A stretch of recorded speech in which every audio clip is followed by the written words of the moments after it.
Hello everyone, this is Money Mom. Welcome to the channel. Today I want to chat with you guys about 5 ways I'm going zero or extremely low food waste in 2025. Let's get started. Show about it, tell about it.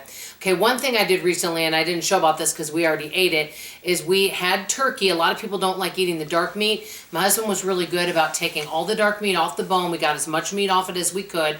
And what we did is we portioned it out, put it in freezer bags, and froze it. And guess what I did with that? I made enchilada soup. It called for chicken, but you know what? I used the dark meat turkey in there. Tasted perfectly good, and that way we didn't waste anything. So really finding ways to utilize everything, I thought I would share that. So what are some things I'm going to be doing? And I wrote this down: buy less and make less, especially holiday foods. I still struggle with this where I go a little overboard and I make a little more than I need to, and some things don't get eaten. Now, I do want to continue to try to improve on that. One thing I may do on some recipes is maybe make a half of a recipe, depending what it is. I know the things that always get eaten, and I know the things that don't. Example, this last year, I made a broccoli rice casserole. You know, nobody ate it. And so that's something that I did end up wasting a little bit of. I made this delicious kind of, I call it a Minnesota fruit salad. That's not really a salad, if you know what I mean. It had Jello and stuff in it. We ate much of it, but not 100% of it. And that can happen sometimes. So really make less food overall, especially on holidays, okay? Maybe also don't buy as much food so that you don't waste it. I tend to sometimes overbuy, even though I did spend less on groceries in 2024 than I did 2023. Okay, the next thing is really continue to concentrate on buying more canned, and I did really good on this in 2024, and more frozen food. I bought a lot less produce. Recently we've been buying grapes, but I make sure that we wash and eat those grapes every single day so they don't go bad. But I am buying less fresh food and using the freezer more often. Example, I bought some bagels. We weren't using all of them. So what I did is I took the bagel and I put them in the freezer. And they're perfectly fine. You can just toast them up rather than leaving them out, letting them get stale. So the freezer is my friend. And another thing is buying canned foods. You can do so much with canned food. Canned pumpkin. I can do so many things with sweet potatoes and pumpkin. I know a lot of different recipes.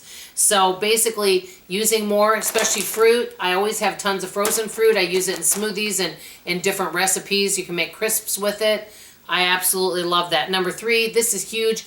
Ask my family what they want. For example, my husband is very polite, but you know, I always make like some kind of breakfast casserole, and he was kind to say, hey, I like the casserole that you made, that was okay, but he said, I'm not really into having pancake type stuff for breakfast, so I prefer the other casserole.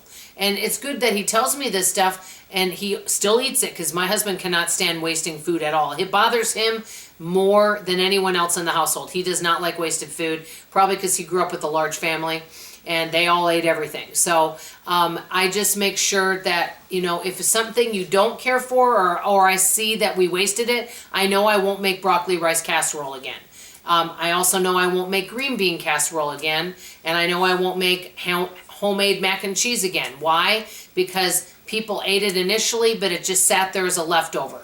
So these are things you have to be aware of, and find out what your family will actually eat. Number 4, these are the 3 big things I gotta make sure that I'm careful with.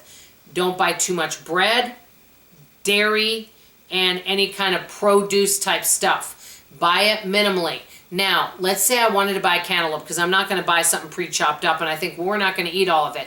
What I would do is cut that up in little teeny pieces, and I would share it with a neighbor. And maybe share it that way, it doesn't go to waste. Maybe I would keep half and then share half with them, you know, because that way you're not buying food and letting it go bad in the refrigerator. And the last but not least, one thing that I do is I keep a menu on the refrigerator of all the things I have ingredients for in terms of meals, sides, desserts, breads, slow cooker stuff, and breakfast stuff. And I keep that on a menu, and I update this menu once a week. I know I can continue to make improvements, because I still do feel like I sometimes make more food than I need to, or buy a little more than I need. The main thing I'm working on is that we use everything we have in the house. Let me know what you guys think. Do you feel like you could improve on food waste? Share some tips and tricks with me in the comments below. That's all I have to say for now. Love you, appreciate you, and I sure hope you come back for tomorrow morning's video. Bye, everybody.